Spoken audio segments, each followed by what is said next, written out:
Gue seneng banget akhirnya gue punya motor matic ya. Ini mereknya Vespa yang tipe LX125. Dan bentuknya kalian bisa lihat dari jauh, nanti bakalan gue kasih lihat dari deket. Terus alasan gue beli motor ini apa dan harganya berapa. Habis itu ya ini fungsinya untuk apa sih motornya gue beli gitu ya. Nanti bakalan gue ceritain di video ini. Sahabat, lanjut lagi nih. Sekarang gue pengen kasih lihat dulu kira-kira untuk tinggi badan gue yang sekitar 169 cm, cocok nggak sih naik motor Vespa Matic kayak begini. Dan sebelum gue beli, gue udah coba-coba naikin dan gue coba dudukin gitu ya. Ternyata memang ini space-nya tinggi banget dari permukaan tanah ke jok. Jadi posisi duduk gue kayak gini nih sahabat ya. Untuk tinggi badan 169. Oke, sebentar nih gue taruh mana dulu ya. Oke, gue taruh depan sini deh. Nih kalau nggak ada mic wireless. Oke, kayak gini sahabat ya. Posisi duduknya kalian bisa lihat pijakan kaki gue nih jinjit banget. Tapi so far gue seneng sih motor yang tinggi-tinggi kayak gini. Dan ini kan mokor tuh. Ini kan motor ukuran standar orang-orang Eropa ya. Jadi Vespa itu mungkin dibikin tinggi kayak gini supaya nyambung gitu sama tinggi-tinggi rata-rata orang-orang Eropa sana gitu sahabat ya. Oke, kalau ini dari posisi samping. Dan kalau misalkan kita dudukin untuk posisi ridingnya kayak gini sahabat, ini lumayan tegak, nggak terlalu capek jadinya ya. Terus posisi kaki dan ke dek depan itu lumayan jauh ya. Jadi ini aja sahabat yang pengen gue sampaikan. Untuk review-review detailnya nanti bakalan gue selingin sedikit-sedikit, karena gue juga baru pertama kali nih punya motor ya matic, walaupun yang paling murah gitu ya, tapi so far ini udah cukup lah buat gue. Oke, itu untuk posisi riding dan tinggi ukuran motornya. Sekarang bakalan gue kasih lihat dari deket kira-kira seperti apa sih nih Vespa. Nah ini dia sahabat dari deket kalau misalkan di bagian belakangnya. Oke, langsung yang simpel-simpel aja. Itu ada lampu sennya ya. Ini lampu sennya, kiri kanannya seperti itu bening ya. Kalau gue coba nyalain, mungkin di kamera nggak terlalu kelihatan ya karena masih siang, silo. Oke, lampu sen kiri kanannya. Lalu lampu rem belakangnya. Nih gue pencet rem. Mungkin nggak terlalu nyala juga ya, atau nggak terlalu terang karena siang. Tapi secara visual dari belakang ini ya bagus lah, keren lah. Ciri khas Vespa kan beda dari motor matic Honda, Yamaha, atau Suzuki gitu ya, yang produksi Jepang, karena ini Eropa jadi beda gitu. Bentuknya kayak gini sahabat ya, simple, sederhana. Dan dari bagian jok atas sampai dengan ke bagian spakbor belakang beda aja, lebih apa ya, lebih menurut gue lebih unik lah gitu ya. Oke, cukup tampilannya dari belakang. Dan yang paling enak ini nih, handle-nya dia nggak sakit gitu kalau misalkan diangkat, karena dia bentuknya bulat. Biasanya kalau motor-motor yang lain kan bentuknya macam-macam ya, ada yang runcing-runcing. Kalau ini enak, walaupun diangkatnya berat, tapi ini dengan handle yang kayak gini memudahkan tenaga kita untuk mindah-mindahin motornya. Nah ini dia sahabat, gue pengen kasih tahu yang simpel-simpel aja. Tadi bagian belakang, sekarang bagian depan. Oke, di bagian depan ya wajahnya sekali lagi unik. Menurut gue keren, bagus, dan lebih beda dari orang-orang lain. Itu lebih asik sahabat. Oke ya, kalau kita lihat di sini ada lampu sen kiri kanan, terus ada dasinya pendek ya, sampai setengah sini aja. Terus ada logo Piaggio Vespa. Lampu utamanya satu di depan tengah. Terus ya udah kayak gini, spion kiri kanan sama dudukan plat nomornya. Di sini nih bakal gua modif plat nomornya supaya bagus ya. Tampilannya kan ini udah keren ya motornya. Jadi plat nomornya jangan yang asal-asalan gitu sahabat. Oke. Udah, kalau dari bagian depan cuman itu aja sih sahabat. Nggak ada yang terlalu spesial banget. Oh, cuman ada ini nih, body list body sampingnya silver, jadi lebih mantap dari keluaran yang sebelumnya. Beda ya, ini warnanya silver. Terus ya udah, spakbor bawahnya gede nih, lebar gitu ya. Mungkin karena biasalah ada shock dan posisi kaliper depan. Jadi ngumpul semua di sini nih sahabat, yang membuat posisi atau bentuk spakbor depannya harus besar gitu. Beda sama motor-motor Jepang kan, spakbornya rata-rata sesuai dengan diameter ban, oke, atau ukuran ban. Kalau ini enggak, dia lebih gede. Oke, kayak gitu sahabat. Kalau misalkan dari depan, dan gue nyalain lagi nih lampu sennya. Oke, itu ya. Kalau nggak kelihatan ya sorry ya, karena kan siang. Lampu depan, lalu lampu utamanya nih bisa on off sahabat, bisa mati dan bisa kita nyalain. Tadi posisi mati nih, posisi nyala. Habis itu ini posisi lampu dekat dan lampu jauh. Tuh, kayak gitu ya. Nggak tahu deh kelihatan apa nggak. Oke, jadi udah sahabat, itu aja simple. Sekarang kita lihat bagian lainnya. Nah ini dia sahabat tampilan speedometernya. Kalau untuk bentuk diameter buletannya ini bagus ya menurut gua, nggak polos gitu ya. Jadi ada likukan-likukannya gitu. Habis itu tampilannya secara visual ini ada analog dan ada digitalnya. Kalau yang analog ini apa ya, keterangan kilometer per jam lah gitu ya, kecepatan motornya.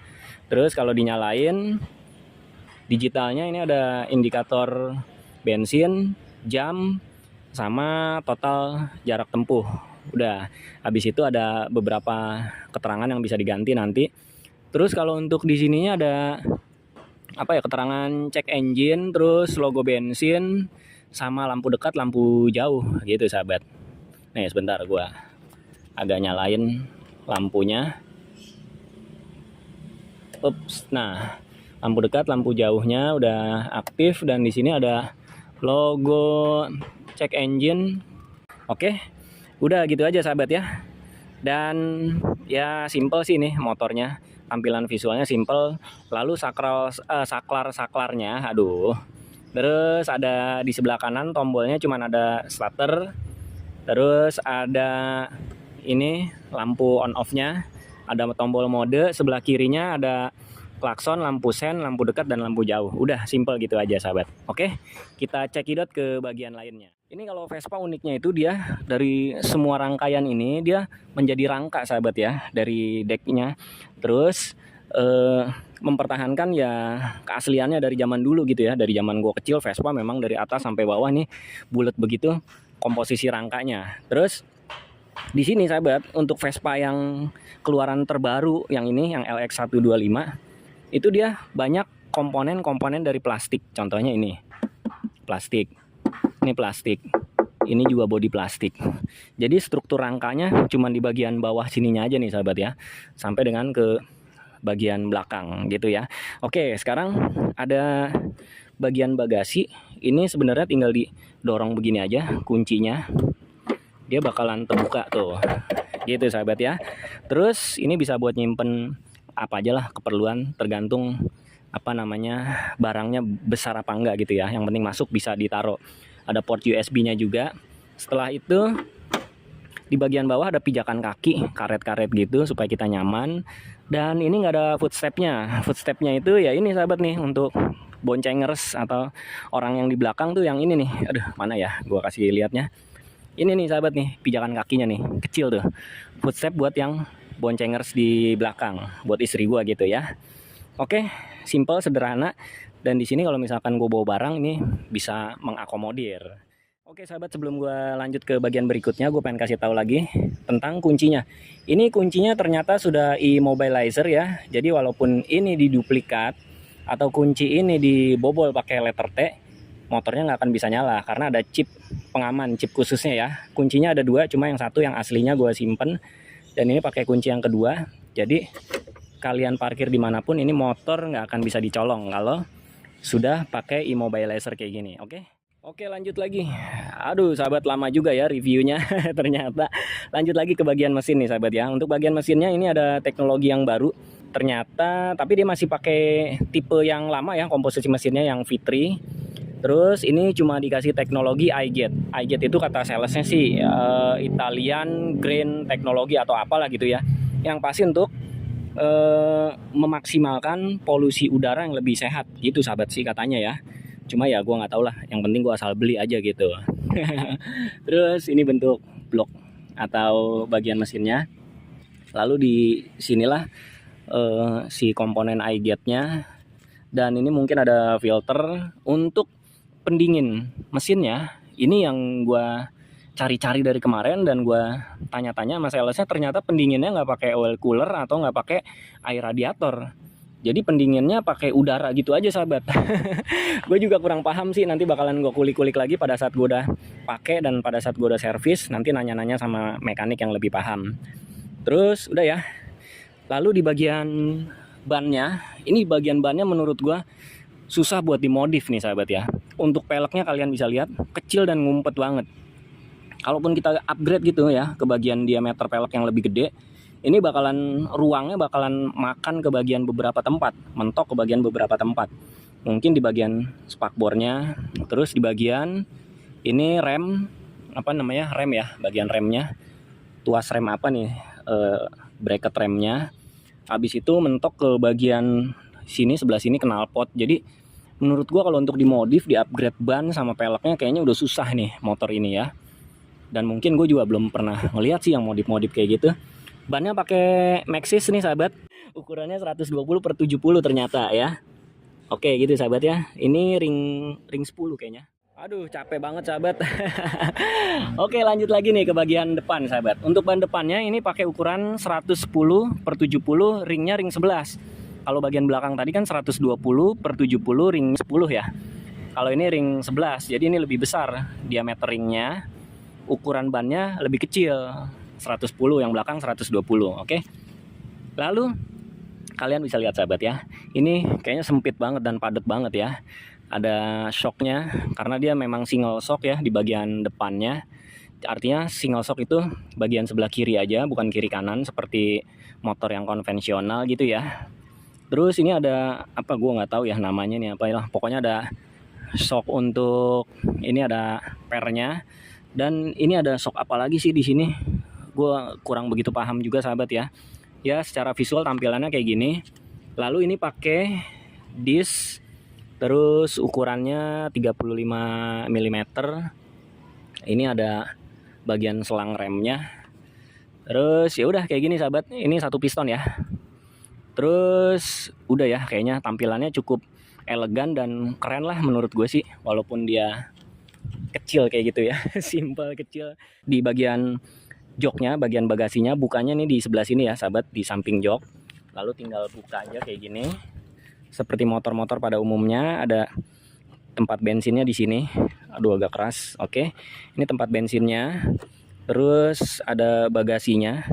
Bagasinya ini bisa diangkat sahabat. Tuh ya. Bagasi bisa diangkat dan bisa kelihatan komponen mesinnya. Kalian lihat aja di foto-foto nanti. Lalu ada tools juga nih buat ngikat toolsnya di sini. Dan udah kayak gini sahabat. Nah, terus ini motornya ternyata pada saat di standar 2 ini sangat ringan sekali sahabat. Pengen gue contohin ya. Ya mas, silakan lewat mas. Ya. Oke nih sahabat ya. Tinggal posisinya tinggal kita giniin sampai benar-benar pas. Lalu tarik ke belakang, udah enteng gitu ternyata. Walaupun dimensinya kecil dan bobotnya ternyata lumayan berat sahabat kalau kita geser-geser, tapi pada saat di standar 2 itu ringan dan enteng. Oke, kita standar samping lagi. Oke, kayak gitu ya sahabat ya. Terus untuk velgnya kalian bisa lihat, keren, bagus, mantep. Untuk knalpotnya juga keren, bagus dan mantep. Cuma sayang ini terlalu ceper dengan permukaan jalan. Jadi kalau misalkan kalian mundurin motor ini, hati-hati terkena benturan di bagian separator atau bagian apa namanya ya, untuk pejalan kaki tuh trotoar kayak gitu atau separator. Ini gua motor baru udah mentok di bagian sininya, agak lecet gitu knalpotnya. So far sih oke lah secara look ya. Dan gua kasih denger suara mesin motornya. Gua standarin 2 dulu sahabat ya. Oke, kita udah nyalain. Aduh, takut jatuh HP gua. Terus nah, udah nyala.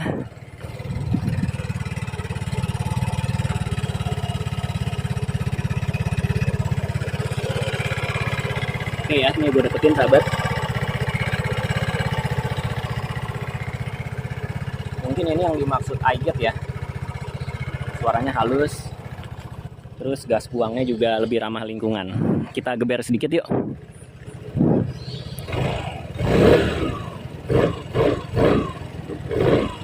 Wes, motor baru. Jangan digeber-geber terlalu berlebihan. Oke, sahabat. Cukup ya. Yang terakhir untuk mengakomodir gua pergi kerja ke stasiun, dari rumah ini ke stasiun, menurut gue ini cukup worth it, cukup oke, dengan harga 40 jutaan sekian. Dan bisa dikredit juga sahabat. DP-nya sekitar 7 juta, angsurannya paling murah 1 jutaan gitu ya. Kalau misalkan kalian berminat, silakan hubungi gue aja untuk kredit motor Vespa-nya dengan DP yang murah, cicilan yang murah gitu. Kalau yang mau kredit, kalau yang mau cash sekitar 40 jutaan. Nanti bisa dapat diskon lagi kalau misalkan ada bonus-bonus dan ada promo-promo. Oke. Sampai di sini aja sahabat videonya karena gue udah panas. Assalamualaikum warahmatullahi wabarakatuh.